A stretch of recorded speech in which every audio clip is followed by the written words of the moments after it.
Hello and welcome to the From the Spirit World podcast, a legendary Avatar The Last Airbender and the Legend of Korra podcast for overlyanimated.com. This is the FTSW Rewatch, the definitive Avatar fans rewatch from the biggest Avatar fans you know. We'll be reflecting on Avatar and Korra all these years later after being huge fans of Avatar while it originally aired. I'm your host Dylan, and today I'm joined by Allie Hello. and Jeff. Hello. We are continuing the rewatch here, getting to episodes 3, 4, and 5 of Book 1. We're on the Book 1 part of the rewatch. The Southern Air Temple, the Warriors of Kyoshi, and the King of Omashu, all three in this one podcast. We'll be going through Avatar Season 1, 3 episodes at a time, every week here at the From the Spirit World rewatch. You can search for From the Spirit World or Overly Animated anywhere to subscribe to either our dedicated From the Spirit World rewatch feed or From the Spirit World feed or the Overly Animated feed to get any of these podcasts. Also, we are on video. Go to youtube.com/overly animated to watch the video version, but it's just fine if you're listening on audio only as well. Get to see all of Allie's merch if you can go head over to video. Yeah, including hopefully if you can see these. Yes. So, I'm plugging the books right away. okay. Go read the Okay. books. We'll see if they come up. No, we do. Yeah, we do get Kyoshi. Here. Yes, yeah, she comes up Yeah, for in sure. this one. We got Roku next. But what else we got? We'll be in full spoiler territory for all of Avatar and Korra throughout this rewatch, regardless of what episodes are being discussed in the podcast. So warning, if you've not seen Korra, we might bring up spoilers and later in Avatar. And you can send your questions and comments to us at podcast@overlyanimated.com. Might be for book 2 or for a later point as we're recording these at a time, but we'd love to hear from you as well. Check out our first podcast on the premiere, and we are going to get into everything about the Southern Air Temple, directed by Lauren McMullen, written by Michael Dante DiMartino. The Warriors of Kyoshi, directed by Giancarlo Volpe, written by Nick Malice, and King of Omashu, directed by Anthony Leoli, written by John O'Brien. John O'Brien's first writing credit, Nick Malice, the only writing credit he has here, later goes on to be the head writer on Tosh.0. Get some interesting random writing people in the beginning of this show. But get John Clo's first episode. Very exciting. Jeff and I were on the first one, but so as people are coming on to first talk through episodes before we get to the episodes, I want to know context for this rewatch from everyone. What's it like? So this directed at Allie here, as we haven't heard from you. What's it like for you rewatching Avatar in 2024? How's Avatar part of your life? Like, when's the last time you rewatched Avatar? And I should intro Allie by saying Allie is the Dongwufeng trivia champion. Thank you. So if I had to go to someone for any Avatar knowledge, it would be Allie. Well, I actually don't think that's true anymore because the last time we did trivia, I did not win. Okay, So apparently, but and you're keeping up with it, and I I'm still think the trying. most knowledgeable, at least here. So, Ali, all those questions. What's it like rewatching Avatar now? I mean, in 2024, it's not silly to have like a comfort show, I think, and this one is mine for sure. Like, I mean, I did watch like these 3 episodes today also just to see because I went in very confident. Like, I'm pretty sure I remember like scene by scene, line by line, and for the most part, I was correct. But it's still these most of these episodes for me also are some of my favorites in the season. So they just still hit very hard for me personally, and I think they're just written very well, especially episode 4, which we'll get into. I still love the show. It's still a huge part of my life. Obviously, I stayed pretty active in the fandom. Like I kept up with the books and everything, and I enjoy the original series a lot still. And apart from today, I guess the last time I watched Avatar, I just like even on the official YouTube page they have, like where the podcast they have is hosted, I just like put it on sometimes if I need like background noise while I work because they have like episode marathons where they show a bunch of clips from the episodes and they do a lot of season 1 stuff right now. So, So so you're like always watching Avatar. I mean, pretty much. Do you watch more It's Avatar or Korra constantly? mm, maybe more recently Avatar. I probably because of the Hmm. Netflix adaptation, like it's brought it back and like not everyone on social media, but the spaces I'm in on social media are like very Avatar and Korra like heavy, but mostly Avatar now, I think, because of this past March was when it came out, I think. Yeah, maybe more Avatar now. I'm due for like a full rewatch of both series though. Are there since you're watching maybe Avatar more than me and Jeff were jumping back in after a while, I think. Are there big emotions, or is it more commonplace when you watch Avatar? Is it very So nostalgic? yeah. Yeah, I wouldn't say there's like big emotion right now. Maybe like when I get to certain episodes there will be, but like I mean it's extremely nostalgic and like I still have so much memorized. So like just repeat it in my head when I'm not watching it, which is probably not healthy mentally, but If I remember from the Dong Feng trivia, Ali's strength was I did like complete the quote, and I was like the most obscure quotes. Basically, just Ali has the transcripts memorized. It I could still do it probably, so honestly. like Sad. that's I think that's your and you apparently you still get that's pretty wild. Um, here, Ali, true or false? Let's say the aliens come God. down to Earth and they say we've had all your TV beamed up to us, and Avatar is our Right. favorite show. And Take me with you. Beam me no, up. no, not be. But we need you to choose a champion. Dylan, we listen to your podcast that gets beamed up to. You need to choose a champion to compete with us in Avatar Mm. trivia for the fate of the world. Oh. I'm choosing you, Ali. Is that the right choice? Wow. I mean, I'm honored, first of all. I don't know if you should pick like I don't know. I feel like people who've worked on the show might be I think no. better. I don't think so. Actually, I think they wouldn't. Maybe some people at Avatar I Studios now whose appreciate that. job it is to keep track of the lore. Like, put me like I am not qualified for a lot of reasons, but I could totally be on like the lore department I as think like a that'd fact be yeah, that'd be a checker, good position. You're the Wikia. like Avatar Okay, we'll Studios. put this to the test here. Maybe Yeah, give me something to quote from. But that's not fair. I just watched we these just episodes watched the today, so I'm episodes. gonna know. We could bring up random. I don't know. Does anyone have transcripts? Talked about it last time. Not right Avatar now. SpiritNet is now gone. So so True. I where are don't know the if they still transcripts? Maybe we exist. can look for them during this.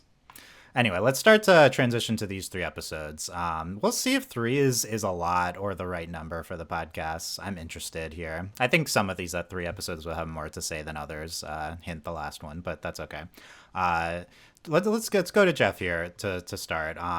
In general, Jeff, what'd you think rewatching these three episodes? Also, like any notable differences from how it was, back in the day. So um,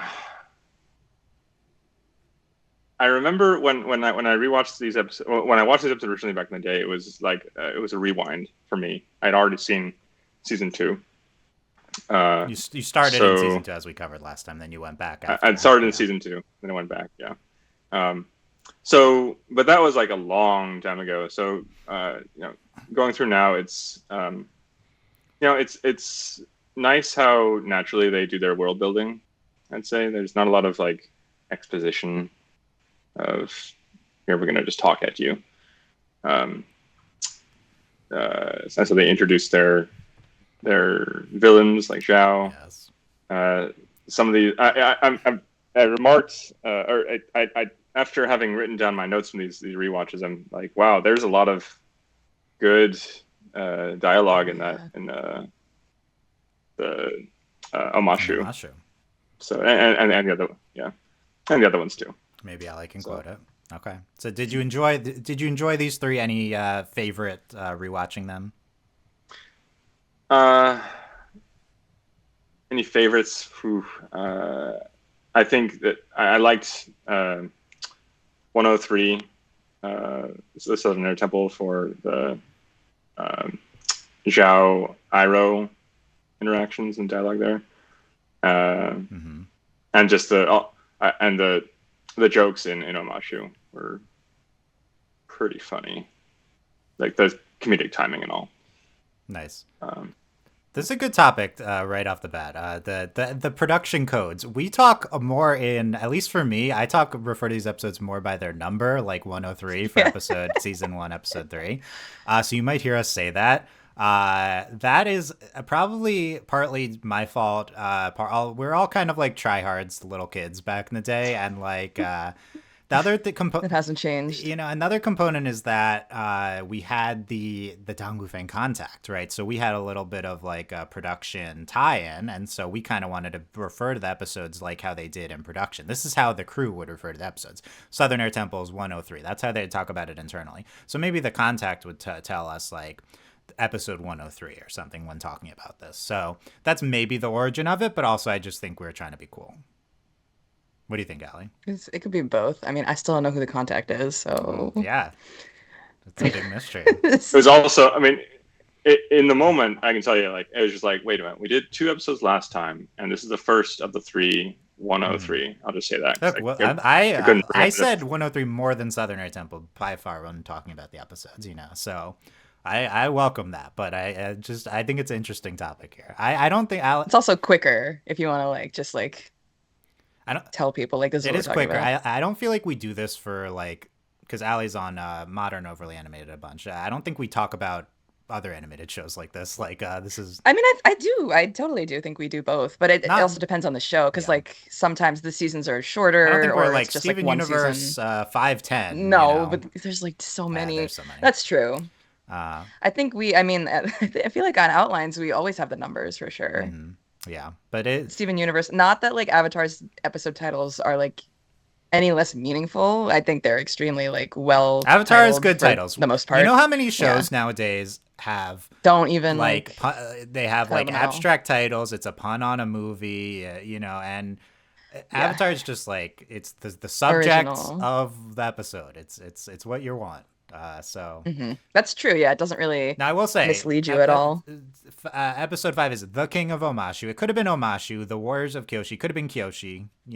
But I like that. It also their titles are fitting the. Well, we could talk about this. Another topic. Avatar has the book theme for its seasons. It's not seasons, it's books. It's not episodes, it's chapters. So I think that's what they're going for with the episode titles is like the name of the chapter of the book. Kind of formal with the at the beginning. So. And Dragon Prince like tried to copy it, but I don't know. I don't remember the episode titles, but I haven't kept up with it personally. I don't remember. Yeah, I think Dragon Prince had books as well. We could talk about that later on. Yeah. Okay, Allie, how about you? What was it like rewatching these 3 episodes? I mean, it was fun. Like I said, I kind of like remember how they are beat by beat, and I was going into this like the animation still. I mean, the original still did it better than the live action. It's fine. I appreciate what the live action did sometimes, but episode 4, especially for me, has such a like special place in my heart. It's so good for so many reasons. And now, especially after reading the Kyoshi books, you go back to that episode and you're just sitting there like, whoa, okay. So, like knowing her lore, knowing like that is kind of where she came from and how she got there, and just like seeing her statue burn too, it hurts, man. It hurts in a good way. Like just thinking about her legacy more that we know about it too. So on that level, it's also like an extra layer. And the animation in that episode was also so good. It had a lot of like funny faces. 103 is also intense, very intense. Like I remember watching the show as a kid for the first time. Like I think I really started to pay attention in book 2, and like I did watch while it was airing, and I remember book 1, but I like didn't register this on the level that like of how dark it is when I was a kid. So it's crazy seeing it now. And I do like the King of Omashu. It's a good episode. I still think this did it better than the adaptation. Um, it, it it had a lot of heart, I think, in the original. That Omashu is the one I'm open to Netflix having done better. Now, partly is because they combined a bunch of episodes. It's a little unfair to compare. I think that's the reason. But even the parts they copied, it's like I don't know if they really improved, but at least it's kind of equivalent mostly because they just did the same thing. But yeah, these 3 episodes were really fun to watch.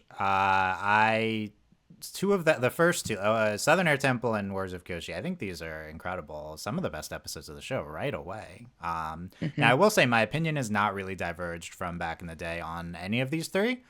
There will be some differences coming up, but not here because I've already watched a little bit ahead. But I loved Warriors of Kyoshi. I don't think I'm with Ali. I don't think this is a prevalent opinion as far as I'm concerned, but as far as I'm aware. But I think that's one of the best episodes of the show. Like, I agree. Maybe a top 15 whatever episode.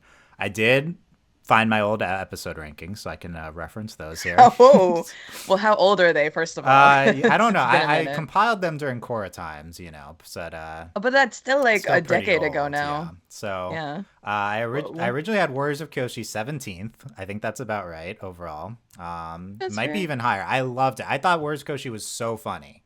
Like, I don't remember it being that funny. I think it might be like we have to get through the rest of the rewatch, but that's early contender for funniest episode of the show. A lot of it like is not exacerbated. The audio like bits and music bits, like where they have like they pull a string on a guitar, or well, not a guitar, like a string instrument with something is supposed to be funny and like match it very well with Mm. I think the facial animation expressions. And you don't get a lot of that. I mean, you get a lot of it in Avatar, but I don't think you get a lot of it nowadays. Like especially with like meme culture, I think, because they just try to meme a lot in TV shows. But that also it makes it so funny. They do that in The King of Omashu as well, I think, very well. Hmm. I actually think now Southern Air Temple, great episode. Agni Kai, some incredible animation and stuff. I did that 25th. I will say I think the humor there not as good. A little some maybe jokes that still felt a little more kind of forced, like I thought from the first episode. Um, we went really early to Sokka meat jokes in episode 3. It's interesting. But we got a lot of those He's in. always been, yeah. What was he complaining about Sokka, food in the first two episodes? I don't remember. It's his thing now. I don't remember either. But yeah, it's a lot of I do think Sokka and Iroh in episode 3 pretty quickly settled into the comic relief roles. Now we're gonna get Iroh out of that a little bit, I think, coming up here. But and honestly, I don't know. I guess episode 4 is the Sokka episode, so we can talk about that too in his arc. And then King of Omashu, yeah, I don't know. Didn't play super well for me. I think it has its merits, but I wasn't super high on it originally. Still would be one of my lower episodes of Avatar, but maybe you can convince me here. But I think something to bring up. I put this on the outline, and Ali was like, "What's going on here? Is early Avatar bad?" So I hear from people is. I've heard people say, yes, watch Avatar, but it doesn't really get good until like episode 12. I've heard that. People recommend that before. So we're here, early Avatar. We're starting to be in the meat of early Avatar. Is early Avatar bad? I would say, like, how can you say that having seen 3 and 4 here, like, especially? That's what I'm saying. I wouldn't say bad. I'd say maybe it's a little slow, but that doesn't equate to bad for me, depending on how it's Now, done. we haven't gotten to, your imprisons and your ones coming up here, your waterbending scroll. So maybe, especially we haven't gotten the Great Divide. But Well, I'm surprised they would even like say 12 because isn't like 7 and 8 are the solstices where we talk about Roku, right? Or we talk about the comet, like you the whole obviously point of can't the you obviously series. can't skip 7 and 8. They're pretty fundamental Yeah. exposition. But I think an Avatar. This is something to bring into play too. Avatar production, when in books, when in seasons, except for season 1, where I believe they initially had a 12 episode order, and then Nick picked them up for the rest of the 20 after. So there is a little bit of a production divide between 12 and 13. So I don't know if that's the exact cutoff, but it's like right around there. So there's time wise, and maybe they find their footing later. So far, I'm through 5 episodes. I don't see too much of a merit to it. I do think King of Omashu might be a little rough if you're not into the humor-based stuff. If you're looking for some more serious material, maybe even Warriors of Kyoshi, because it is a very humor-based episode. I was so into the Katang in Warriors of Kyoshi. I was right back there. I said this on the first podcast. Me Would I too. ship Katang again? I'm right there. I'm loving it. How could you not? It was like so fundamental from It's the art. beginning. Ali, you're an original Katang shipper. Part of your Yeah. username. Yeah. This is a big. Oh yeah, We've the been OG discussing this username. question. Are you feeling the Katang or any ships as much as you were during Avatar days?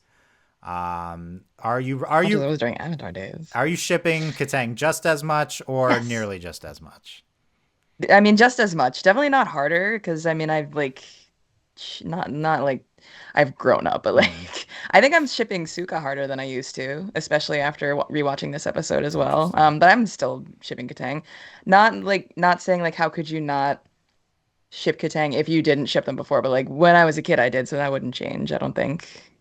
Yeah, I will say, in our Netflix podcast, Sam brought up that she's not as interested in Katang now as a kid, which I think is fair, especially if your identity and stuff has shifted since then. So, but I think it's Yeah, I mean, interesting. I'd say the same. I'm still like passionate about them, but not as much as I was when I was younger. Yeah. Well, are you and you're a big fandom person still, I think. So Yeah.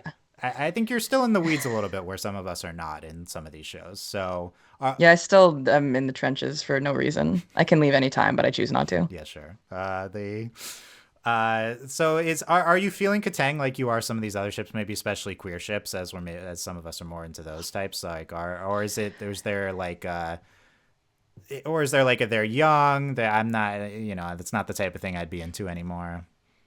Well, so I mean, for me, it's both. I think Katang is extremely queer coded for, I mean, it just feels that way. I probably can't explain it very well, but Interesting. that's just like a feeling I get. I mean, Aang was never like the super like masculine image for me when I watched the series, and like I always appreciated that about him as a character and like as a love interest for like whoever character he'd end up with. I still really love them, even like my identity's also changed, and I'd still connect with both of them on a level together and like as separate characters. There was a second part to your question, and I totally forgot what it I was. think that basically answers it. But yeah, I mean, it's I don't know. I think I guess I still like these types of ships, but they are very kiddie. Like but Right, yeah, the age part, that was what I was, because now I'm older, and it is weird, I guess, being like, oh, these 12-year-olds should kiss. Like, I don't really like, I don't want to push that as much as I did when I was 12, we but get two like, hugs from these two episodes. cute. I'll Yeah. take it. Jeff, as the non-Katang shipper, how's their interactions in Warriors of Kyoshi? I I enjoyed it. I mean, it's not that I don't. It's not that You're I'm not anti anti, you're just shipper. I yeah, just yeah. yeah, yeah. Just a non shipper, Mm-hmm. I guess. Uh, so yeah, but I actually probably my favorite line out of any of these episodes was the "Have fun, I will." Yes. Great, I know it's great. I'm glad you're glad. That's such an iconic It's scene very to good me. banter. That was like, I mean, I remember, as I'm not like I can recite it, but once it happens, I'm like, okay, yeah, obviously, this is in my memory, So, that scene, I'm like, oh my gosh, this is iconic in my head. That's like, that's really incredible banter for episode 4 of the show. We're already, yeah, I don't know. I'm interested to see if we get good stuff coming up from them. But there's a few like that. There's one other one I had written down from episode 4, but it's get out of the water before you catch a cold, you big jerk. That whole interaction I thought was very endearing as well. I like the jealous one because it's like jealous that we're having so much fun. Yeah, She's like, that's insane. And he's like, yeah, I agree. yeah. You are crazy. It's very funny. It is a little bit ridiculous, but I understand. It's so funny. It's one of the best Katang episodes right off the bat. It's interesting that we go right to like jealousy with them. I don't know. Is it too fast? I don't know. There's some time passing off It sets screen. up that they're still kids. I think it works very well because, like, not even romantically, kids just get jealous of each other for no reason. Yeah, and he's very very kiddie in that episode too. Like, in a way that I think fits his character at this point in the show. Um, and he has his fangirls, even who I come across maybe even younger than him. Um, Yeah, God. it's I don't know. It's all pretty fun. I was loving everything there. We'll come back to it too. How about more into Southern Air Temple? We get Zhao's first appearance. Um, we get I You like guys the loved him back in the day. How does that feel? Seeing him appear oh again. man, I mean, just it was amazing seeing Zhao. oh my gosh. Delaney got me the Zhao Funko Pop at some point. He's That's got the little amazing. spirit bag. We'll see that. I, I love seeing him here. I mean, he is makes quite the entrance all throughout Southern Air Temple. Yeah. I mean, I like the comparison or contrast. Like both Zhao and Iroh corrected each other's titles, but Zhao is like aggrandizes himself and Iroh's all I like, humble. yeah, the Zhao immediately is like, no, I'm a commander now, and then he gets the promotion later. I don't, I, Yeah, what did he do to it's get just true. And promotions so fast in such rapid succession? Also, like he's a commander and he gets promoted to admiral, right? But he says in this episode he has hundreds of warships under his command. It's is that not? That usually means you're an you would admiral, I think, would yeah, think. you would think. It's So he was captain, commander. When does he become an admiral? in Blue Sparrow, right? In Yeah, the spirit, so yeah. that's coming up. Okay. Uh, So he's soon. not as campy as I remember early on. We talked about how the Netflix show made him very campy, but it was like a transition. They're trying to play him serious. It's just that it's just so much that I think it's a little bit camp immediately. But it was, and he's also like very imposing figure. The Agni Kai, we get him without his shirt. You know, a little, a little bit more of a attractive figure. I feel like than Netflix portrayed him. It's great, amazing entrance. I will say, Southern Air Temple, something I want to talk about too, and the Zhao. I mean, we get this whole arc with Zhao. Like, does Avatar move too fast? That's one question I'm interested in. I feel like Southern Air Temple especially moves very, very fast. Warriors of Kyoshi also fast. King of Omashu does not. But I'm interested, like, especially those episodes that have A and B plots and a 22-minute structure, like, because the reason I asked this is because we're coming off the Netflix show, which had extended runtimes, right? And so that's something I was most interested in is what are they going to do when they can have more time to play with? So would this feel fast now coming back to original Avatar? I did feel it a little bit Southern Air Temple. I do think this episode was pretty fast paced. Not that made it bad or anything. I just think it could have benefited, from a 35-minute runtime instead of a 22-minute or for instance. I agree with that. I think also, I mean, just like in between when you're going from the Southern Air Temple to Kyoshi Warriors, just like the end was like it ended on like a somewhat high note, but then Aang is just so chipper the next episode. It's kind of like not like unrealistic because obviously things happen between there, but it does feel a little That's fast true. We don't really paced. revisit Aang's feelings from Southern Air Temple. Even in Wars of Kyoshi, the Sokka and Suki stuff happens very quickly, very fast That paced. was really quick. Now, for that, it feels Yeah. not as necessary to do that in a drawn out way, just because it's like, okay, whatever. It's like a little cute thing. Southern Air Temple is like, we're going processing Aang's feelings very fast. Yeah. And it was like his whole people are So I gone. guess that's like Like he's I the feel like last Warriors of Kyoshi person. was just the perfect episode for this point in Avatar. Like fast, it's for the fast pace works because it's light, the humor works, the character stuff. Like so, we bring in Zuko even, so we bring in multiple characters and have stuff going on. So I think that's like to me emblematic of what or the success of early Avatar at least so far. But let's talk more about Southern Air Temple. I know I'm jumping around a lot of stuff here. How about this topic of the darkness of Avatar? This is something that I feel like we maybe talked a lot about back in the day. Avatar says right in Southern Air Temple right off the bat, killed, like the word like killed, like we talk about people dying, and there's this notion that like Hmm. Nick shows can't like mention death, like kid shows can't talk about that now. How true is that anymore? I think shows do mention death a bunch nowadays. Still, it's still like Southern Air Temple is still a lot They also get away with like showing blood more than they used to and stuff. more. So it's like they don't Yeah, even have to like say it outright like they blood. used to. We get the skeleton of Gyatso. That's It's a true, lot. yeah. It's a lot. And like burnt firebender helmet. I don't think there was a skeleton in there though. Yeah, for the most part we're kind of showing it abstractly, but yeah, Jeff, do you remember any of this talk early back in the day? Like Avatar's such a dark show, like for a kid show. I do not remember this, but it just struck me like, yeah, when he found out in Southern Air Temple that all those people were actually dead. Like he had held up felt before that they're not actually dead. They're out somewhere, but no, they're actually dead. Um, that's a big burden to carry. That you are the last of your people, and if something happens, and there's most of the world is out there to get you.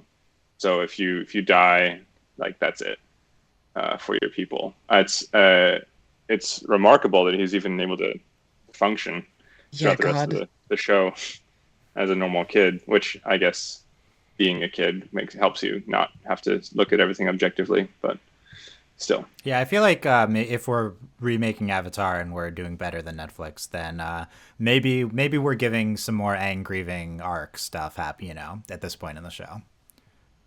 That's the thing. You have moments of him grieving, but like keep his levity intact as a Mm-hmm. like character trait, and Netflix did not do that at all. I'm And sorry. there's grieving. There's also like all the risks he puts himself in. Like, hey, you're the last of your people. Like, don't kill yourself. But sure, go and like swim with some giant eels, whatever. That's true, yeah. Yeah. That's like stems from like Katara's worry, I think that potentially they are purposefully trying to show Aang coping in his own way in Warriors of Kyoshi by like, we have to do all these fun. I'm gonna ride the elephant koi. I'm gonna take these risks. I'm gonna like have fun with my fangirls and try to you get Katara's attention. Maybe it's him processing. I think probably that's what they're going for to some extent.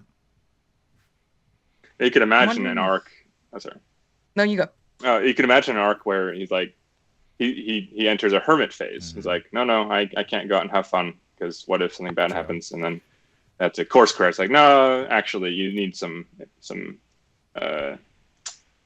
makes me think of Aang's I Lost Appa arc coming up. So we get something maybe kind of emotionally similar eventually from him. I love early fun-loving Aang in general.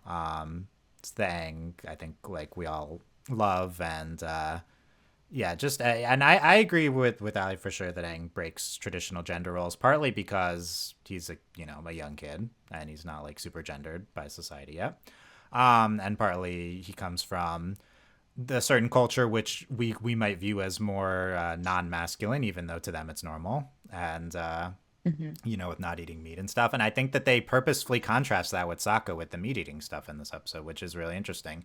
Like in Southern Air Temple, they're mostly just playing it for jokes. We don't even know that Aang doesn't even eat meat at that episode. I think we learn it. I can't even exactly remember. Well, in Omashu, I think he says it for the first time. Yeah. So the way they're starting to bring these things up is really interesting, but I definitely think there's a lot of purposefulness. Like what comic relief we're going to bring to Sokka? Oh, talking about him eating meat to contrast it with Aang, and that's part of his arc. I think all this is very intentional and built in a very like subtle way but they're not like, here's the contrast. It's over time throughout the beginning of the show, so there is a lot of depth, I think, to early Avatar, to get back to that question. Yeah, and I like that it flows so effortlessly that you don't have to like think about where it is. You just like it is there, and then when you think about it, you're like, oh, I didn't even really have to think that hard. I think we do take for granted that we know how this world works, because some of these early episodes, the information is doled out pretty sporadically. Aang, we learn about Aang's culture somewhat here in episode 3. We get the flashback, which I loved seeing with Gyatso. And the shots were done so well. It was very good. I think about like the transitions all the time. I specifically wanted to note the colors of the Southern Air Temple is so gray and dark, and then we go to the flashback and everything's yellow and bright. I thought that was so wonderful. Mm-hmm. Yeah. And I know we'll get some more of those. And then the final shot, it's all purpley.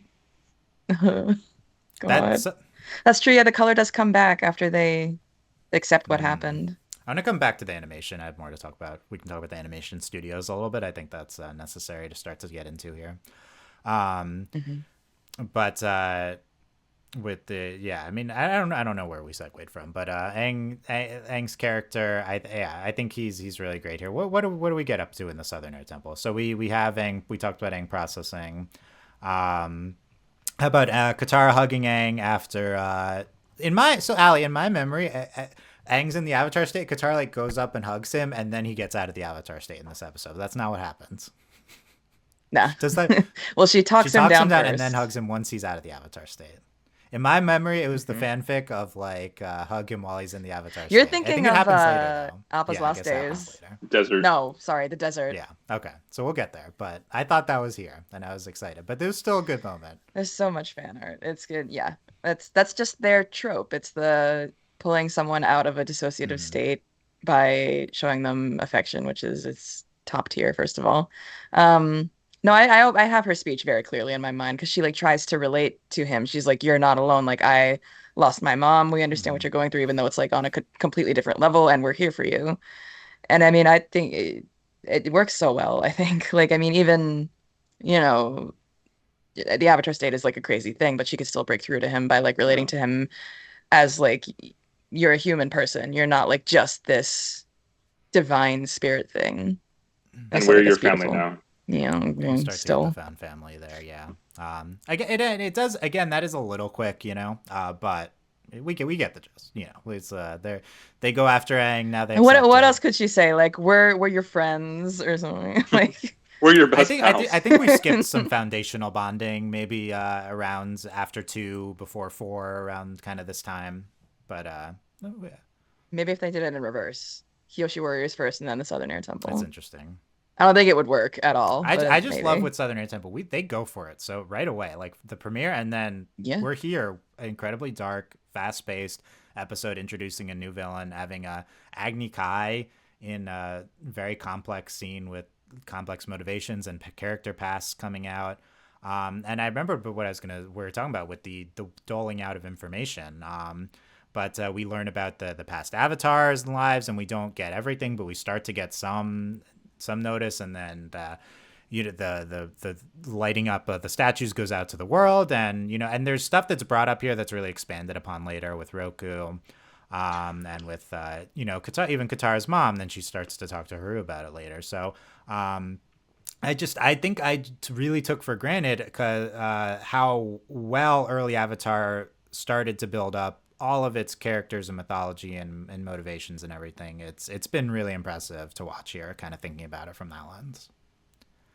Yeah. I mean, when I think of episode 3, that's kind of like why I pitch the series to people, especially nowadays, because like I think animation still gets this reputation of just being for kids, and I'm like, this is not like, I mean, it's child friendly, obviously, but it's dark, and the real world is dark, and I think it's reflected very well in this show from the get-go.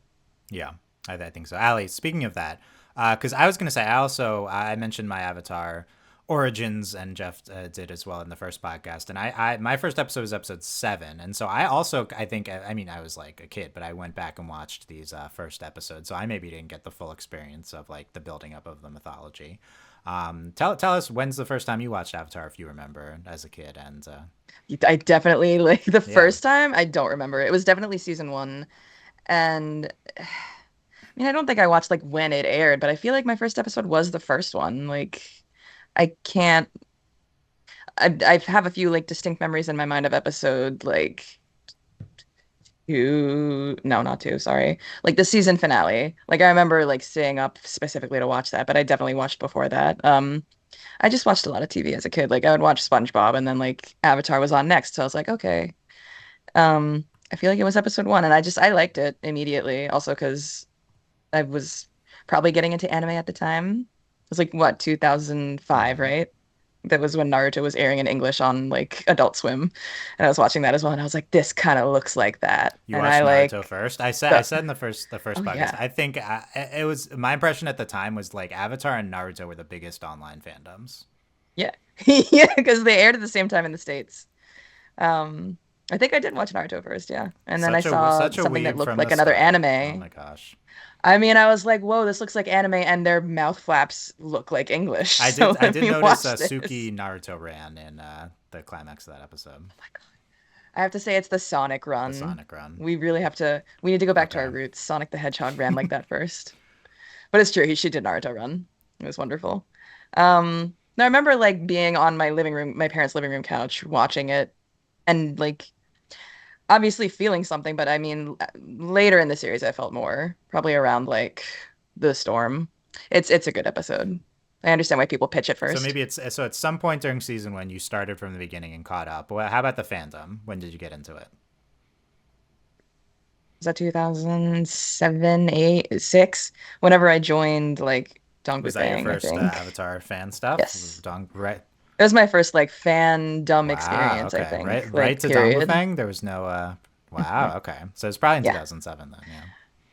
Yeah, I was young. I was, yeah, very young. I didn't really know how to navigate the internet How did properly apart from How did you like find Dongbufang? Yeah. Did you Googling. Google stuff? I think I just looked up like Avatar: The Last Airbender. I was looking for like message boards and I didn't know about, was Reddit a thing at the time? I No. don't even know. I was very like internet sheltered as well, being the younger child in the family and also like a girl. My parents kind of were like, "Don't talk to strangers," and I did the exact opposite, but it's fine. You made internet friends. Yep. Yeah, I had very good life choices. Okay, we'll come back to the fandom stuff. I don't want to downplay the Agni Kai. Any thoughts on the how the that is and the doling out of Zuko's lore too in this episode, the start of that. Yeah, about him I, being 2 years at sea. Go ahead, Jeff.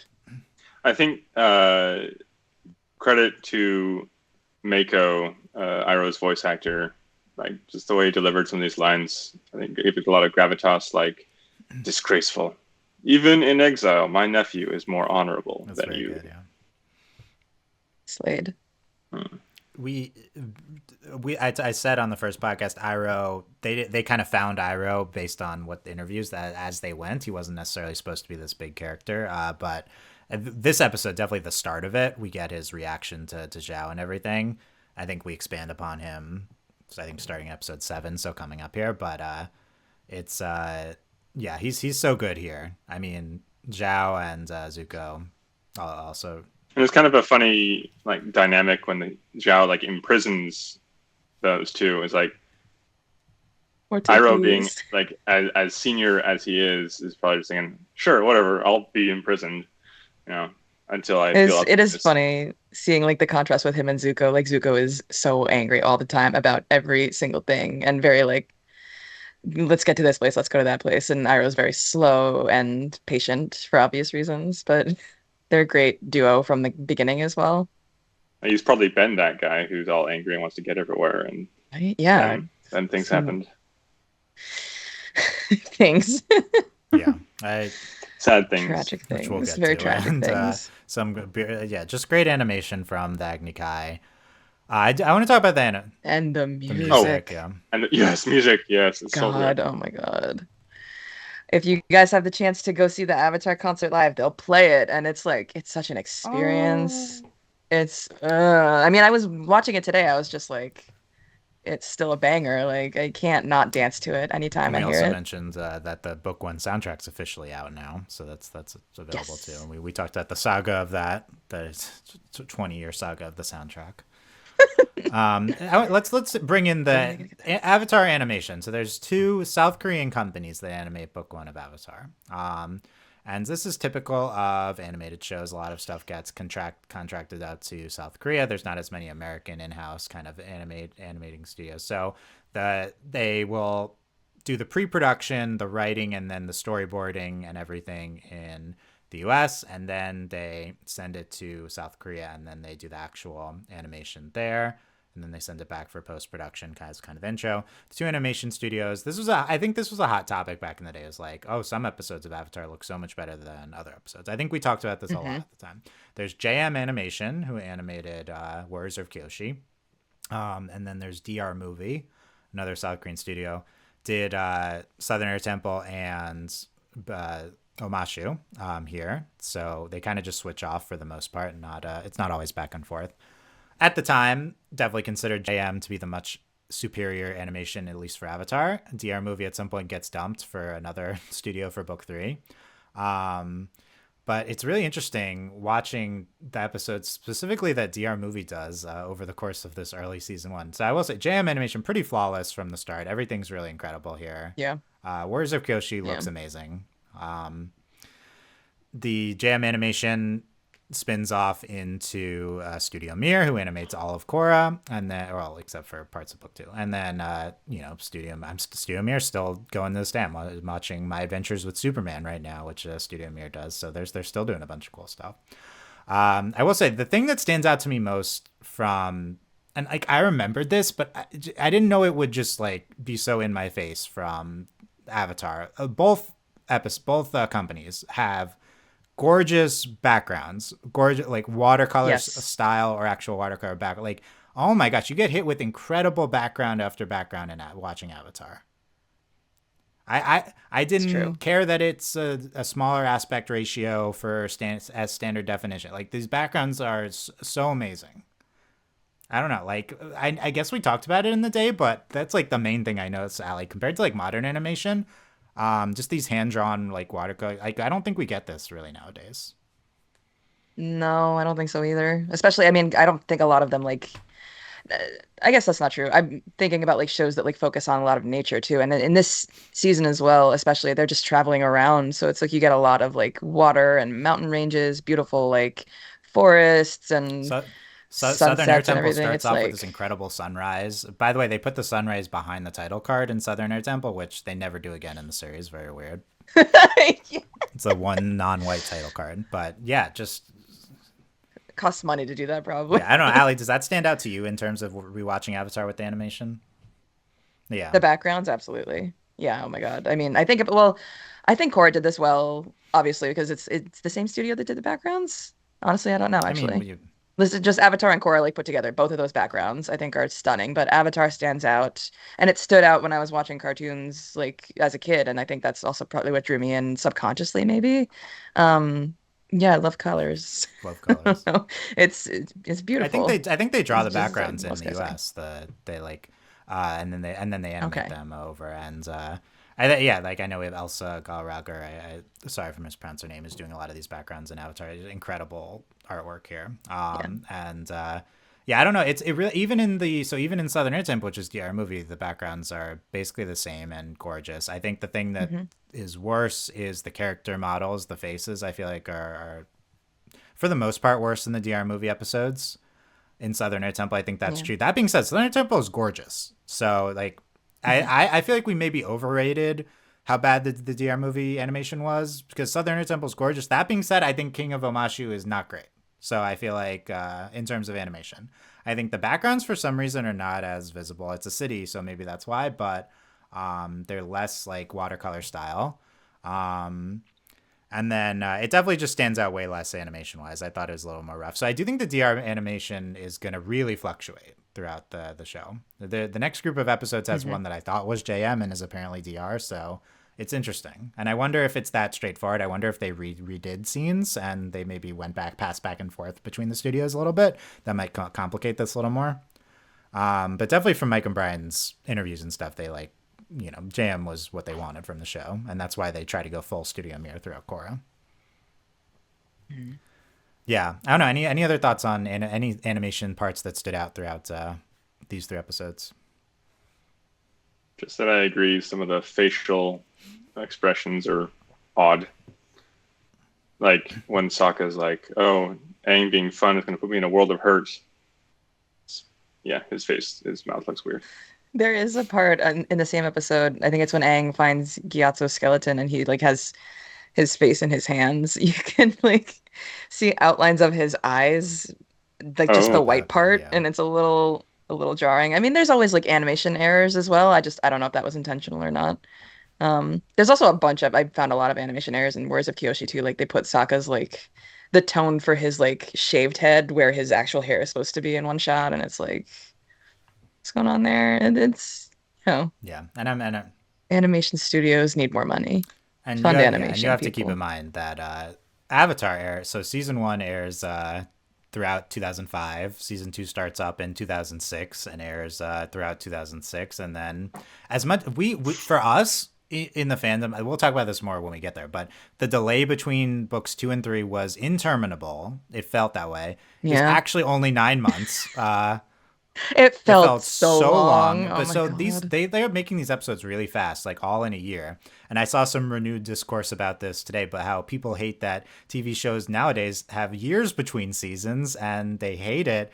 Severance season 2 got announced for next year. There'll be 3 years between seasons 1 and 2. So keep in mind that these beautiful works of art are being made year after year, and so of course there's going to be some issues with that. But Yeah. And we get 20 of them 20, in a yeah, season. Like, 20 and It's a do we want to lot. see that? 20 episodes all within gorgeous backgrounds is incredible, like to me, even just the backgrounds. And the animation, like the character animation, is also really good, especially in JM. But in general, like it's pretty astounding what they did with in the 3 year time span with Avatar. Yeah. It really only was 3 years. That's It's so crazy. funny that to us, like, put the gap in between book 2 and 3 was the longest thing ever. It's and that It would be a was. short season gap by almost every show's standards nowadays. It's true. And they had like special trailers, like, oh my gosh. Yeah, oh wow. Yeah. releases at Comic-Con. Mm-hmm. Yeah. Let's how about let's talk more about Suki and Suka. I think we talked about the Katang side of things for the most part. But we revisited Suki in the Netflix episode 2 podcast. At the time, we hated Suki for some reason. I will say I don't think it was this episode. Like I said that time, I think it was mostly when Suki comes back. We Hmm. weren't podcasting at this time, so it's hard to say what we thought would have reacted to her. But I think everyone generally likes Suki in this episode. Um, I gotta say, watching this episode, I mean, Suki's great. Like she's fine, but it's pretty fast, and there's not a ton of depth to her. So I don't know if there's too much to like love or hate. She's just like a nice character in this episode. I just like how proud to be a warrior and like a girl at the same time she is. Like obviously, I mean that's the whole Mm, point of like Sokka's arc. It's like we're not just one thing. And I like how strong she is and how stubborn isn't the right word, but that's probably accurate. yeah. I don't know, I just like her a lot. I like her more than I did like more than I can remember growing up. Like the scenes with her and Sokka and like just her like training with the other warriors and like fighting hit harder. And I think it's also partly because I love the Kyoshi book so much and like just thinking about her The impact, legacy. it's very Mm. meaningful. Yeah, yeah, exactly. Yeah, it hits very well, I think, with that background knowledge. I gotta say, not a ton of Sakasuki romantic buildup in this episode. And That's to be true. fair, Yeah. it's So the just a Netflix cheek didn't kiss. do too Netflix bad. definitely added more to it. I feel like this is one of their value added. It's not like it was like incredible or anything, but they tried to add a lot more foundation to them. We just get Suki kissing Sokka on the cheek in the makeup, and pretty great stuff. Sokka's reaction in the makeup, I love it. Um, and Blush coming through all of that white makeup, like he was very what do we think of Aang embarrassed. passing by saying, "Hey Sokka, nice dress"? When I think Aang is not being making fun of him for the most part. I think he's No, I think being he was genuine, genuine. like Like a little bit of teasing, but I think he's like I don't think Aang has the like dress equals woman equals bad type of thing that Sokka would have. So, but I noticed that part, and I'm also like, okay, that's also because they want to show Aang transitioning from this part of the episode to this part of the episode, so they show him passing by. There's a lot of stuff like that going on. So, hmm. but yeah, what do we think of Suki training Sokka and? I think that yeah, everything happened. I feel like yeah, it's pretty iconic. I feel like it's as we remember. It is very fast though. I had not in my mind there was like a lot more of this in the episode. I don't know, like more training, more build up. It's just a nice I think little it's because little they plot just line, do you know. like three like different scenes of them training, and that's why it feels like there's a lot, but it's spread out Yeah, pretty they well. intersperse it. How about Sokka's arc? So in the first podcast I talked about, I really liked Sokka's immediate, just kind of like men's rightsy type attitude in episodes 1 and 2, and how it felt very resonant. Felt very much like young men are kind of like influenced badly today. It felt very resonant even today. So now we get to this straight up sexism part of the Sokka arc. That's kind of his whole thing here. Um, Interestingly, it's like okay, Sokka comes into this episode. He's being super sexist. He learns his lesson with Suki, and he leaves. Is he cured now? Like, is that what we did here? He's cured in one episode, I mean, he like I guess he really doesn't like crack that many right? sexist jokes after Isn't this this it? episode. Maybe not in this season. I mean now I He's can't still like a remember. little. He is like still like men do the fighting, but like It's an important not thing for as Sokka's much. character. He gains the perspective on women warriors, and so He's cured because he gets a kiss on the is cheek. that what got I through mean, he them? did not know girls outside of his Yeah, own tribe, and it was just his sister and his yeah. grandma and like the moms. So like, Isn't there an episode coming up where like Sokka's mending his clothes Oh, and does he do that on his own? Katara's mending. or no, sorry, Katara's mending Katara's Sokka's mending. pants. Yeah, Is that might be from that's like what. I said? I Yeah. watched the That's next three already, so that might be from the beginning of. that's this Is episode. Oh, It's the is Warriors that of this Kyoshi. episode? oh, Yes, Yeah. that's the beginning of the okay. So what does sexism. me being a girl have to Oh, do with Yeah, sewing? coming into okay. it. Oh, then with your pants. It's so funny. That's like Look, we where have the the audio encyclopedia humor for here me to came reference, in. Jeff. We can just. With her, I mean, she's like she has that really annoyed look, like bombastic side Mhm. eye, and then like the little guitar string, like bing. It's just so funny. I think the audio comedy works so well in this episode. I feel like I think it was the beginning of Kyoshi. We got how are we gonna catch him? He's clearly a master of evasive maneuvering, and things like we're lost, aren't we? That transition's really great. Like it's just so funny this episode. Yeah, Um, this episode is so good. I think we're talking in the Netflix stuff. Would the Sokka sexism stuff age well? Would this? I mean, and it's not just that. We'll get to the Northern Water Tribe, but I thought it was fine. It was Yeah. it was a lot. It's a lot in one episode, but considering this is the main component of it, plus the premiere stuff, I thought it was. I thought it gets its point across. I think it's pretty effective to some extent. So I don't know. Allie, how'd you feel about it? I mean, it does feel kind of fast, but I think it's also the way that like the scenes are dispersed, like going back and forth between like Aang and Katara, or like Aang doing whatever he's doing, and then Sokka. It feels like not that this is like an episode for like both of the male characters to like learn something, but that is kind of like the vibe that I got because like Aang is learning to be maybe more like mature about A, his responsibilities, and like B, other people's feelings, and maybe Sokka's the same. I still think it flows very well. Did the And now feminism messaging think, feel like, too 2005 to you, or heavy-handed. heavy-handed, or Honestly, no, because it's still unfortunately Mm. relevant today. But like now that you're saying like Wasaka cured, I'm like, yeah, that does feel that's a little that's too the only fast. He component, shouldn't yeah. like that is, yeah, that's More of a maybe my function only of maybe complaint, if the anything. season storytelling and where they're the arcs they're going, so the considerations there. But I was surprised Yeah. within the episode. It was like, yeah, I thought that was perfectly fine still, everything. Yeah, yeah. Because I mean, people do act that way all the time and still. and for sure, and I also think like the context, watching the episode, just remembering this episode, maybe it's like, oh, so heavy-handed, but watching it in the context of the premiere with how they set up Sokka and the circumstances of their tribe, I Hmm. feel like that makes it what makes it work. Absolutely, yeah, You just you for sure. understand why Sokka's acting the way he is, and it's not like it's not his fault, he can do better, but like it's like, yeah, this is what. You're a product of your Yeah, environment, exactly. and it's So just you totally get that, I think, the watching way it these is, episodes all together. for sure. What else from Warriors of Kyoshi? Uh, Girls, come quickly. Hey, I'm not. Oh, whatever. yeah, that was It's very good. funny. I like This episode is so good. I'm sorry. I like the slow build up of they're getting ready to ambush the fire soldiers. Little shots of them darting between buildings and all that. Yes. Oh my God. And the Very, music very Mhm, solid and mhm. is very solid so action sequence to good. end the episode too. Like it really has it all. Warriors of Kyoshi. Man, even Zuko has a little sexist moment in this episode, What? doesn't he? These little girls Oh can't yeah, save yeah, you. Is yeah. that this That's it. episode? Yeah, yeah. He's these girls. Yeah, exactly. And I'm like, oh, okay, Zuko. I mean, it's partly like sexism, but it's also like Zuko is potentially equally diminishing to everyone to some extent. So it's like this is That's true. That's expected. fair. Yeah, yeah. But yeah, these girls Very can't fair. save you, Avatar. Like, okay, Zuko, chill out. Watching Aang use the fans, it hits differently after these books. Please read Mm. these books. I'm telling you, don't sleep on them. They're so No good. one can sleep with the amount of times you bring it up. No, stay woke. Wake up.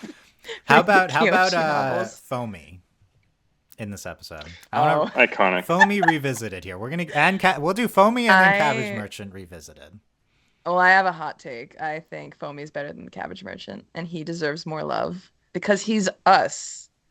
He's the fandom. Yeah, Come Foamy's on. a representative of the fandom, and we don't get.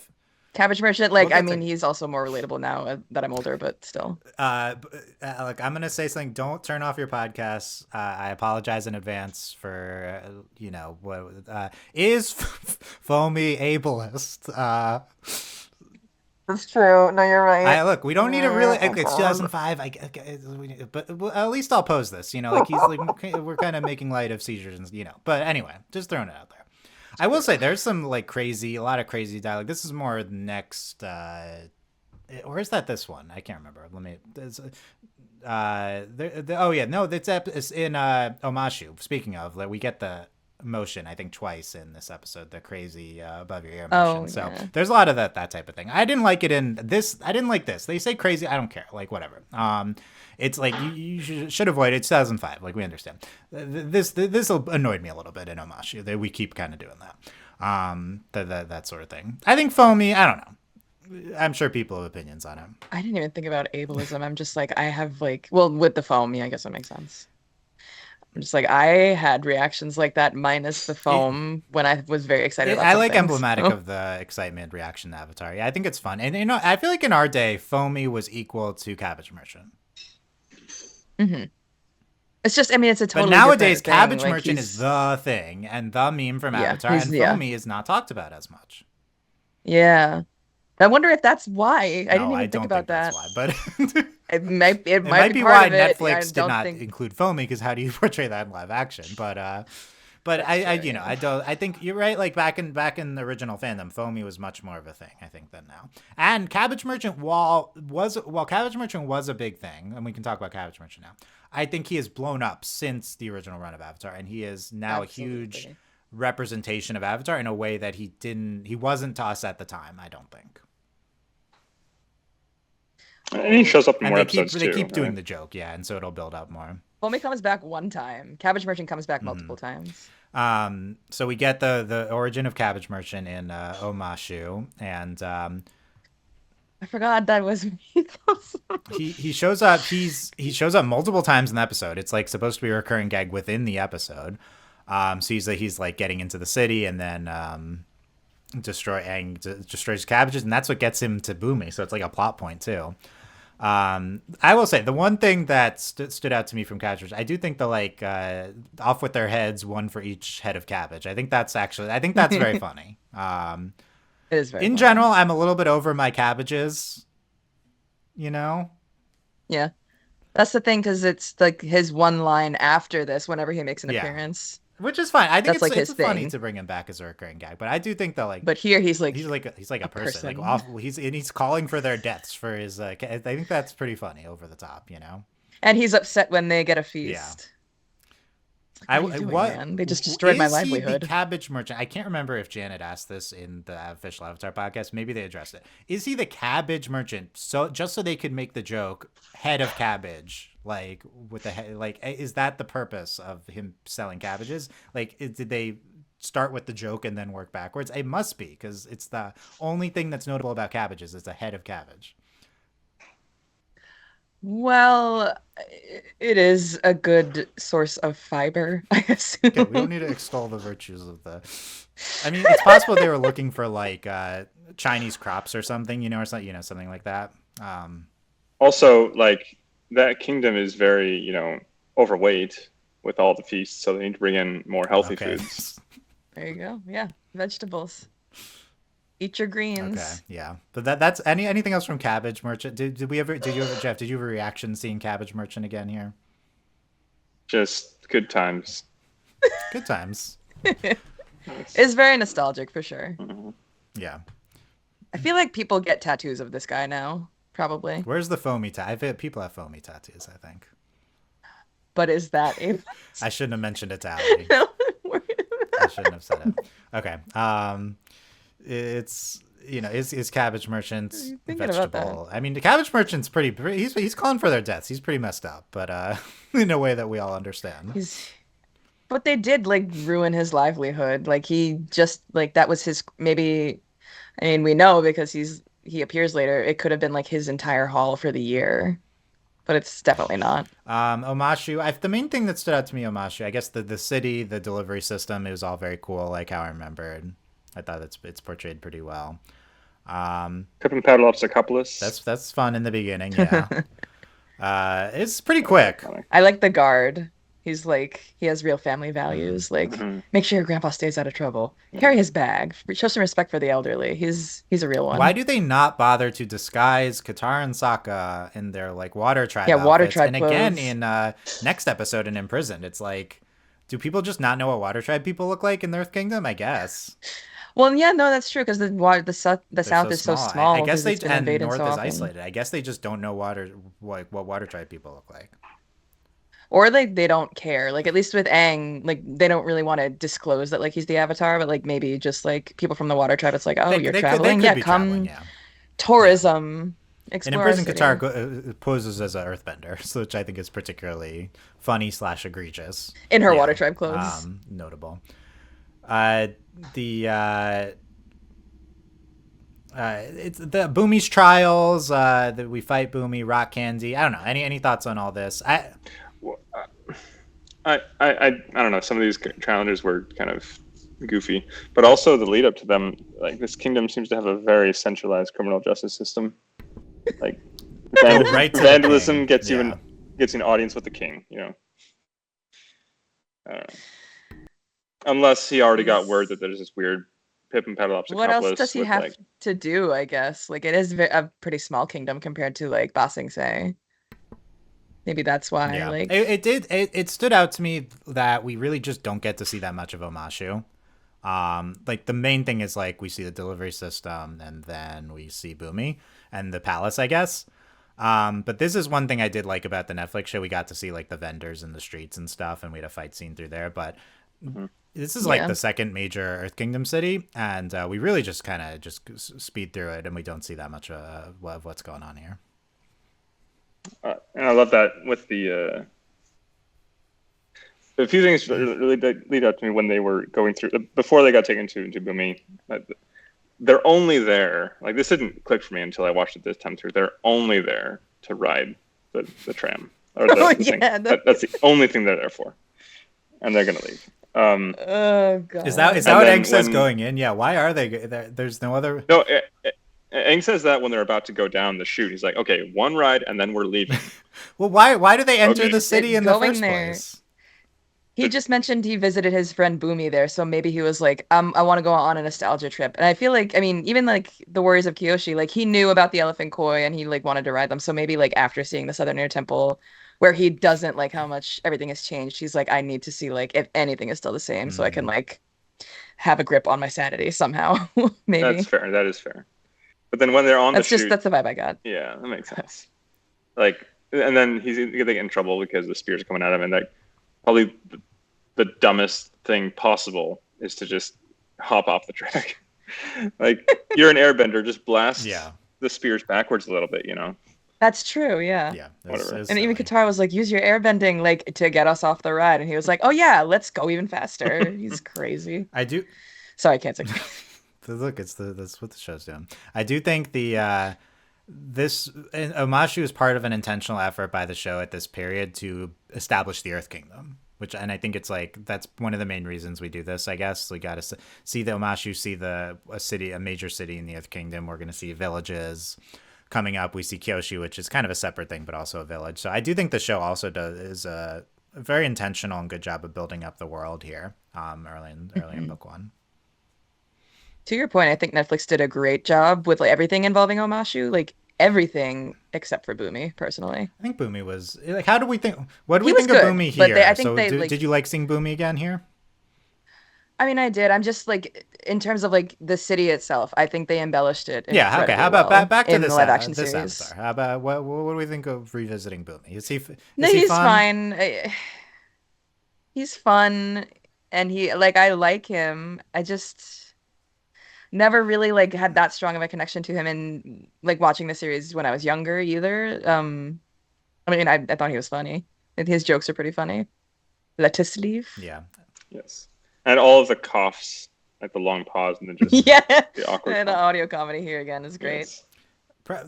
Still makes me want to eat Geminite. What is it? Genomite. Thank you. Yeah.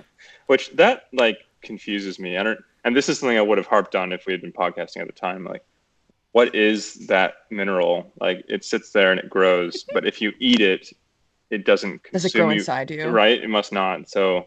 Oh my god, it's horrifying. Yeah. Unless. Whoa. Unless like it's only safe to eat as an earthbender. That's the way they. Oh, I like that theory. Mm. You have to have the earthbending mineral gene. Doesn't make any sense. Yeah, I think Boomy's trials are kind of they're pretty fun. It's very like going from like Southern Air Temple A and B plot, really important stuff, to this episode, just one plot, notably no no B plot. Yeah, I didn't realize that until you And mentioned. Yeah. it's pretty inconsequential what we're doing. It feels very drawn out compared to the previous 2 episodes. Not necessarily a bad thing, because again, I do think we had the earlier episodes were a little bit rushed, but it's a pretty jarring, I think, watching these three together. I think the trials are fun. I just don't take a ton away for them. I don't know. Flopsy, I think, is always fun. That was Flopsy in the adaptation? I don't remember. We saw Flopsy statue. I think he was. Not the Okay. Oh, statue. Oh, okay. Yeah. I think the waterfall one was at least interesting. Like, how do you solve this puzzle? But I don't know, and nothing really like crazy. I'm curious if you guys like some of the humor in this. I don't know if we're even allowed to talk about it. Where Aang like falls and he like almost hits that like really spiky thing. I was like, is that funny now? I don't really know. I think shows would make similar jokes now, anatomical jokes. That's true. I like some of his other, like the way Aang delivers some of these lines, like, but before the trials, Sokka's like, how was Appa supposed to save us anyways? And Aang's like, Appa is a 10-ton flying bison. I think you could figure something out. It's a good one. Yeah, give him some credit, please. It's true. If he's trying to shove Momo through the hole, I forgot about that whole sequence. Yeah, I just don't have a ton else other than like the fun moments, which I think are good to recount. But I like what Sokka and Katara don't really get arcs in this one. Aang, I mean, he's fast as the trials, I guess. You know, I do like the flashback with Boomy and then the reveal. I think that's pretty fun. Yeah, as maybe a step down in complexity in terms of plot and character. I think it's on purpose. It is on purpose for them to have more of a lighter episode. So I think that'll be interesting to track. Is like, when are they attempting to kind of go lighter in comparison to these heavier episodes coming up? So especially early in season 1, which is kind of known for them. I would say through 5 episodes, this is the only kind of like lighter episode so far. Obviously, Warriors of Kyoshi is like a light episode, but there's just so much going on. Yeah. Yes, let's. I think, I mean, this is not like the first. Is this the first episode where we hear about like the Fire Lord from a character and not like Katara's narration? No, yeah, and Boomy at the end, I think that's purpose. He says, Yang, you have to master the elements to defeat the Fire Lord. I think that is kind of a new mission statement at this point in the show. And then we expound upon it with the comet, but defeat the Aang's goal is to defeat the Fire Lord. That's said by Boomy for the first time here, yeah. So I guess that's the point, but how about... It's the one serious element. Last major topic. We talk a lot about, we'll revisit this. Filler episodes was a big topic in the fandom. Are filler episodes bad? We still talk about it. And now, of course, nowadays we are more enlightened and can say that a filler episode is more of a character episode to talk about a character's arcs, motivations, learn more about the character, even if it's not about plot specifically. Would we have thought of King of Omashu as a filler episode at the time? Yes, right? I think we would have. Probably. I think largely probably. Now, the episode does things like introduce Omashu, which is important, and then at the end, Boomy tells Aang to defeat the Fire Lord. So there's some stuff here, but I think for the most part, would be a filler episode. Is Warriors of Kyoshi a filler episode? You could see it as such, right? Because they're not really advancing the plot, but clearly there's a lot of complex character stuff happening. So, but this was a big fight in the fandom at the time. It's like filler episodes are bad. I like filler episodes. So this was there's a lot of talk of this. I think these episodes, like, filler means they have no impact on the rest of the story, right? So like maybe at the time, sure, they could be considered fillers, but like retroactively they were rendered non-filler because these characters matter later. Omashu can't be a filler episode. Introduces the cabbage merchant. He's essential to the Avatar lore. Oh yes. So every episode has some stuff. I mean, we're gonna talk about is Imprisoned a filler episode? I want to talk about that next. Like, yes, but you know, we'll go through it. So that's a preview of next podcast. But this is a revolving question. I think it's particularly relevant for early Avatar. Great Divide, the classic filler episode, right? So, you know, my thoughts on it now, probably not controversial, but filler is kind of not the right way to talk about it. It's more of a character-driven episode instead of a plot. Are there character-driven episodes that are bad? Yes, but there are also ones that are great. So, It's just like I do think in Avatar, because it's such a story driven one story, like it's building from the fight with the Fire Lord at the season 3 finale from the beginning. So it's so much of like a singularly story driven show. I think given they take entire episode breaks from the plot, that stands out more than other shows which are less singularly story driven from beginning to end. Even in a show like Korra, which has seasonal story arcs, it's maybe less offensive to the fans to take an episode off from the plot if the plot is just going to conclude this season anyway. So, you know, like this kind of like journey show like Avatar, I think that's why it stands out more on to Avatar, especially when we were kids. And this is the only type of show that we saw like this that has this journey from beginning to end that's so plot heavy. So I think it really stood out to us. It's like this is the only show we can go to that has this sort of plot. Oh, they're taking a break from the plot now. That kind of sucks. So I think that was maybe a kind of our reaction. Yeah. I mean, I'd say like I'd partly agree, and I think, I mean, at the time I would too, but I also really like when stuff is character driven because it moves the plot forward. It's just like people, I I don't know, suspect I'm going different. to enjoy the character driven episodes a lot more this rewatch. I Especially think because I so. didn't appreciate them at the time. And I think Ibumi, like King of Omashu, to me doesn't stand out, not because it's a filler, but I don't take a lot away character wise. Whereas Warriors of Kyoshi, I love That's the fair. character arcs.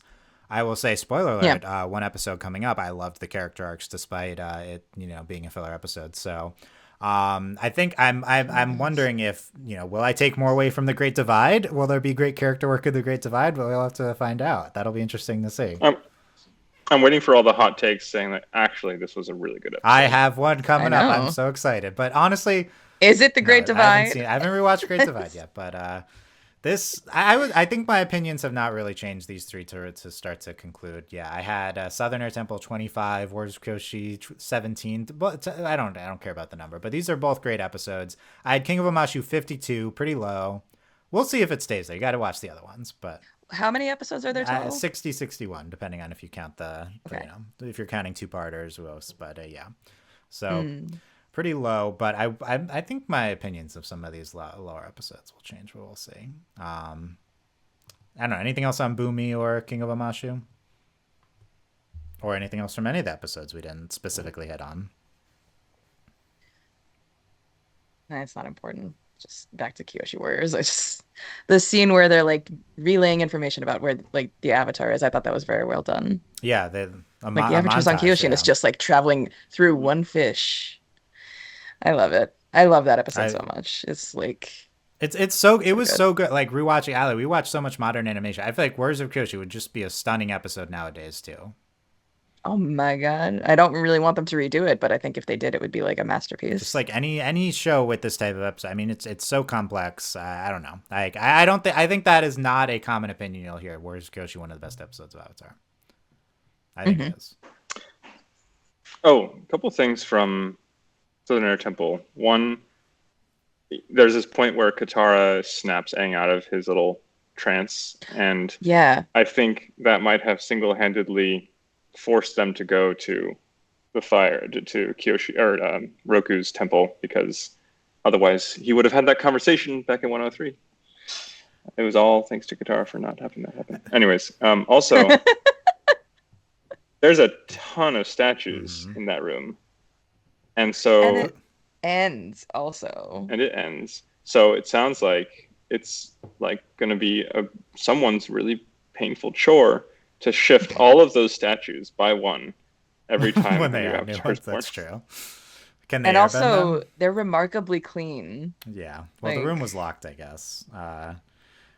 dust can still Yeah, build up. no, there's a ton. I think there's one Earthbender avatar that they probably retcons. Like I don't think Yeah. I think so. My response to what you said, Jeff, about Katara interrupting, I think they didn't really have the mechanics fully worked out in that episode.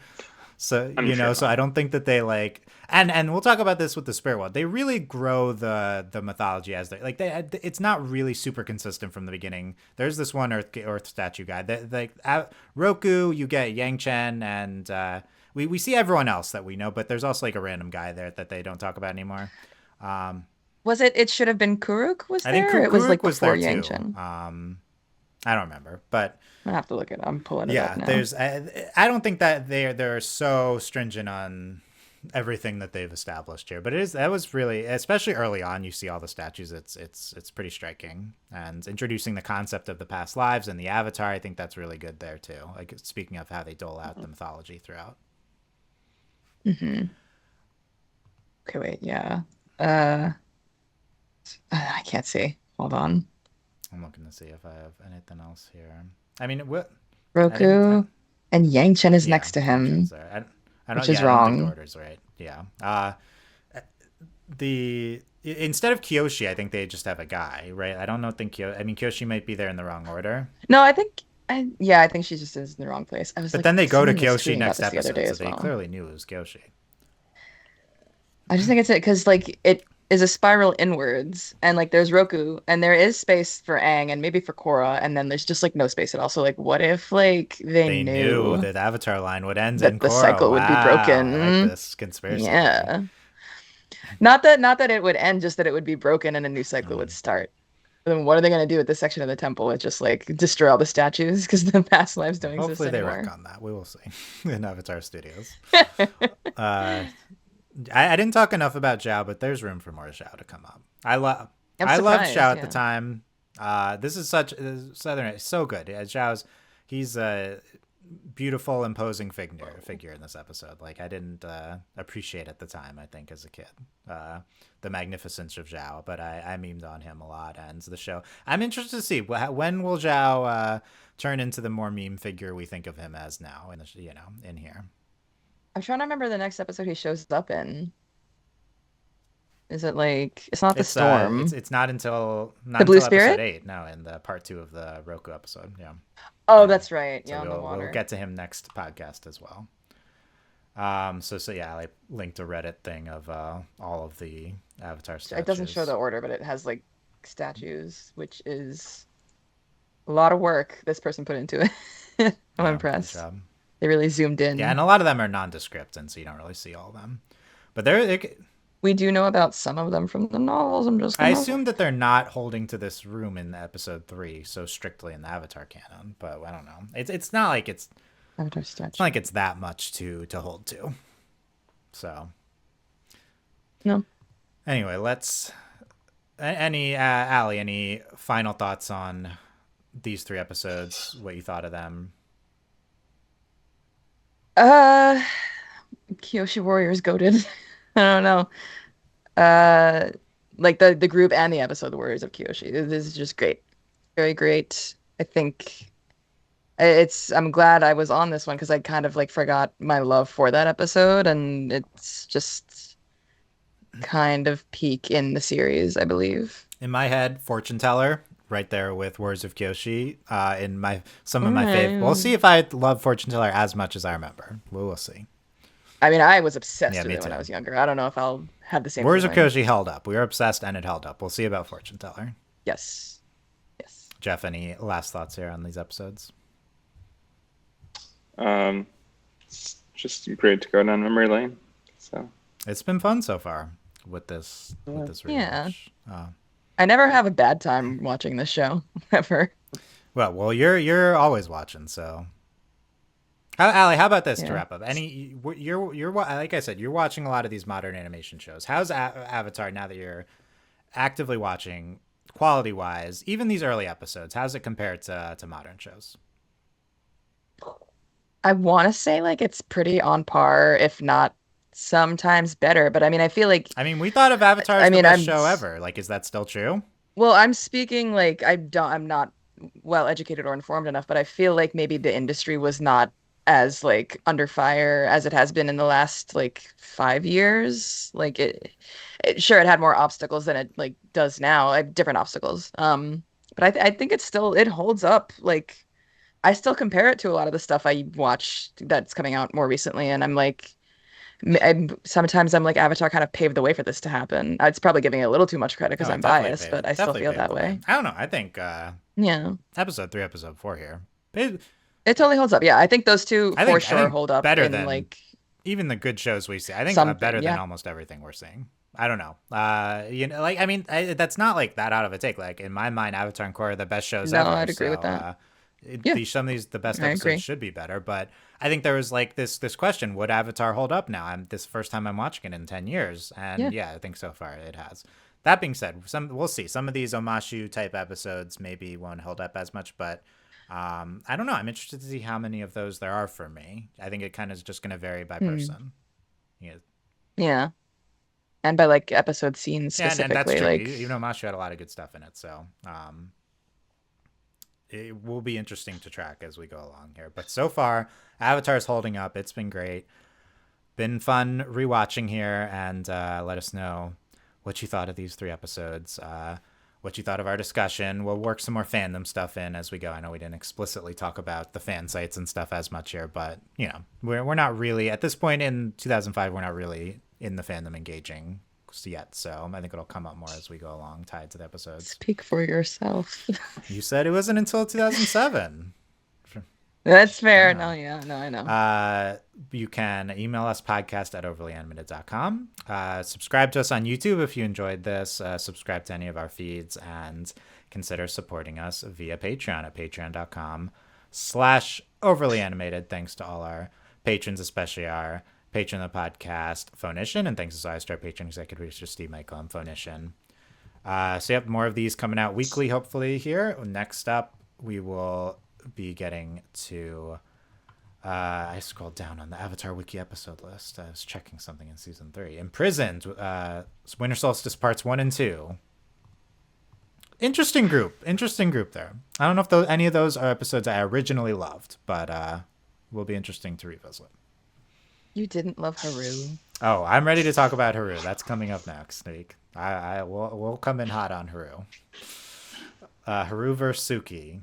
Wow, who's the best side character? Oh God, what do you mean? Who's the better side character? We'll go through all that. So, all right, I mean, that's obviously like Suki, right? But there you go. yeah, I think so. What are we gonna end on here? Cabbages. Yeah, my cabbages. Okay, I'll go for Not it. Foamy. There's nothing really to say with the foamy. It's ableist, Oh, man, I shouldn't have Dylan. told Ali Can't that. do It was a bad idea. Cabbageist. Okay. Thank you guys for listening. 1, 2, 3. My cabbages. My cabbages. My cabbages.